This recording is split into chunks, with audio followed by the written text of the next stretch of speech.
ಕಾರ್ಯಕರ್ತ ಅಣ್ಣಂದಿರು ಧರ್ಮದ ಕೆಲಸ ಅಂತ ಬಂದಾಗ ಪ್ರತಿಯೊಬ್ಬ ಹಿಂದುವಿನ ಮನೆ ಮನೆ ಮುಂದೆ ಬಂದು ನಿಂತು ಕೇಳಿರ್ತಾರೆ, ಧರ್ಮ ಸಭೆ ಮಾಡ್ತಿದ್ದೀವಿ, ನಿಮ್ಮ ಕೈಲಾಗುವಂತ ಸಹಾಯ ಮಾಡಿ. ಆಗ್ಲಿಲ್ವಾ, ಸಮಯ ಕೊಟ್ಟು ಬಂದು ಧರ್ಮ ಸಭೆಯಲ್ಲಿ ಕೂರಿ ಸಾಕು, ಮಲ್ಲರ ಜಾಗೃತಿ ಮೂಡಿಸಿ ಅಂತ ತಾಯಿಂದ್ರನ್ನ ಕೇಳಿಕೊಂಡಿರ್ತಾರೆ. ಅಷ್ಟು ನಿಸ್ವಾರ್ಥವಾಗಿ ಧರ್ಮಕ್ಕೋಸ್ಕರ ಕೆಲಸ ಮಾಡ್ತಿರುವಂತ ದೇವರ ಸಮಾನದ ನಮ್ಮ ಕಾರ್ಯಕರ್ತ ಅಣ್ಣಂದಿರಿಗೆ ನಾವು ಏನ್ ಗೌರವ ಸಲ್ಲಿಸ್ಲಿಕ್ಕೆ ಸಾಧ್ಯ? ಸೇರಿರುವಂತ ಸಾವಿರಾರು ಜನ ಹಿಂದೂ ಬಾಂಧವರಲ್ಲಿ ಕೈ ಮುಗಿದು ವಿನಂತಿ, ದಯವಿಟ್ಟು ಕಾರ್ಯಕ್ರಮ ಮುಗಿಸ್ಕೊಂಡು ವಾಪಸ್ ಹೋಗೋಕೆ ಮುಂಚೆ ನಿಮ್ಮ ಸುತ್ತಮುತ್ತ ಹೆಗಲ ಮೇಲೆ ಕೇಸರಿ ಶಲ್ಯ ಹಾಕೊಂಡು ನಿಂತಿರುವಂತ ನಮ್ಮ ಕಾರ್ಯಕರ್ತ ಅಣ್ಣಂದಿರಿದ್ದಾರೆ. ದಯವಿಟ್ಟು ಹಿಂದೂ ಬಾಂಧವರು ಆ ಕಾರ್ಯಕರ್ತ ಅಣ್ಣಂದಿರ ಹತ್ರ ಹೋಗಿ ಅವರ ಹೆಗಲ್ ತಟ್ಟಿ, ನಿನ್ನ ಮನೆಯ ವೈಯಕ್ತಿಕ ಕೆಲಸ ಬದಿಗಿಟ್ಟು ಬಂದು ದೇಶ ಧರ್ಮ ಜಾಗೃತಿ ಕೆಲಸ ಮಾಡ್ತಿದ್ಯಲ್ಲಪ್ಪ, ನೀನು ನೋಡಿದ್ರೆ ಹೆಮ್ಮೆ ಅನಿಸುತ್ತೆ ಅಂತ ಆ ಕಾರ್ಯಕರ್ತ ಅಣ್ಣಂದ್ರೆ ಹೆಗಲ್ ತಟ್ಟಿ ಶಬಾಷ್ ಅಂತ ಹೇಳಿ ಹೋಗಿ ಸಾಕು. ನಮ್ಮ ಕಾರ್ಯಕರ್ತ ಅಣ್ಣಂದರಿಗೆ ನಾವು ಕೊಡುವ ಗೌರವ ಇದೆ. ಶಾಸ್ತ್ರಾಕಾರ ಮಾರ್ಗದರ್ಶನ, ಧರ್ಮೋ ರಕ್ಷತಿ ರಕ್ಷಿತಃ.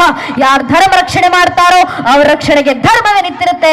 ಧರ್ಮದ ಕೆಲಸ ಮಾಡ್ತಿರುವಂತ ಎಲ್ಲ ಕಾರ್ಯಕರ್ತ ಅಣ್ಣಂದ್ರೆ ಬೆನ್ನಿಗೆ ಬೆನ್ನೆಲುಬಾಗಿ ನಿಂತು ಬೆಂಬಲ ಸೂಚಿಸುವಂತ ಕೆಲಸ ನಾವೆಲ್ಲರೂ ಹಿಂದೂ ಸಮಾಜ ಮಾಡೋಣ ಅಂತ ತಮ್ಮಲ್ಲಿ ಕೇಳ್ಕೊಳ್ತಾ, ಇಡೀ ಕಾರ್ಯಕ್ರಮ ಇಷ್ಟು ಅಚ್ಚುಕಟ್ಟಾಗಿ ಆಯೋಜನೆ ಮಾಡಿ ನೆಚ್ಚಿನ ಕಾರ್ಯಕರ್ತ ಅಣ್ಣಂದರಿಗೆ ಶತ ನಮನಗಳನ್ನು ಸಲ್ಲಿಸ್ತಾ, ಗುರು ಮಹಾರಾಜು ಶಾರದಾ ಮಾತೆ ನನಗೆ ಆಡಿಸಿರುವ ಹೇಳಿಸಿರುವ ಎರಡು ಮಾತನ್ನು ಕೇಳಿಸಿಕೊಂಡಂತ ಪರಮಪೂಜ್ಯ ದಿವ್ಯತ್ರಿಯರಿಗೆ, ವಿದ್ವತ್ ಗಣ್ಯರಿಗೆ, ತಾಬರೋದಷ್ಟಲ್ಲದೆ ಮನೆ ಮಕ್ಕಳನ್ನ ಕರ್ಕೊಂಡು ಬಂದು ಕುಟುಂಬ ಸಮೇತರಾಗಿ ಧರ್ಮ ಜಾಗೃತಿ ಮೂಡಿಸ್ತಿರುವಂತ ನೆಚ್ಚಿನ ತಾಯಿಂದಿರಿಗೆ, ಇಡೀ ಕಾರ್ಯಕ್ರಮದಲ್ಲಿ ಸೇರಿರುವಂತಹ ದೇಶಭಕ್ತ ಬಾಂಧವರಿಗೆ, ಮಾತಾ ಭಗಿನಿಯರಿಗೆ, ಅಕ್ಕ ಅಣ್ಣಂದಿರಿಗೆ, ಕಾರ್ಯಕ್ರಮದಲ್ಲಿ ನಮಗೆ ಸಹಕಾರ ನೀಡುವಂತ ರಕ್ಷಕ ಬಂಧುಗಳಿಗೆ, ಪತ್ರಕರ್ತ ಬಾಂಧವರಿಗೆ ಹಾಗೂ ಎಲ್ಲ ಕಿರಿಯರ ಪಾದಗಳಿಗೆ ಮತ್ತೊಮ್ಮೆ ನನ್ನ ಹಣೆ ಹೆಚ್ಚಿ ನಮಸ್ಕರಿಸ್ತೇನೆ. ನನ್ನ ನೆಚ್ಚಿನ ಬಂಧುಗಳಿಗೆ ಎಲ್ಲರೊಮ್ಮೆ ಜೈಕಾರ ಹಾಕ್ಕೊಡೋಣ.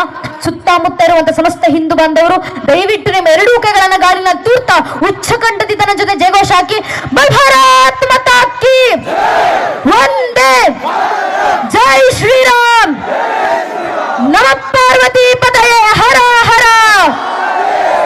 ಜೈ ಹಿಂದ್, ವಂದೇ ಮಾತರಂ. ಹರಿ ಓಂ ತತ್ ಸತ್. ಶ್ರೀರಾಮಕೃಷ್ಣ ಅರ್ಪಣಮಸ್ತು.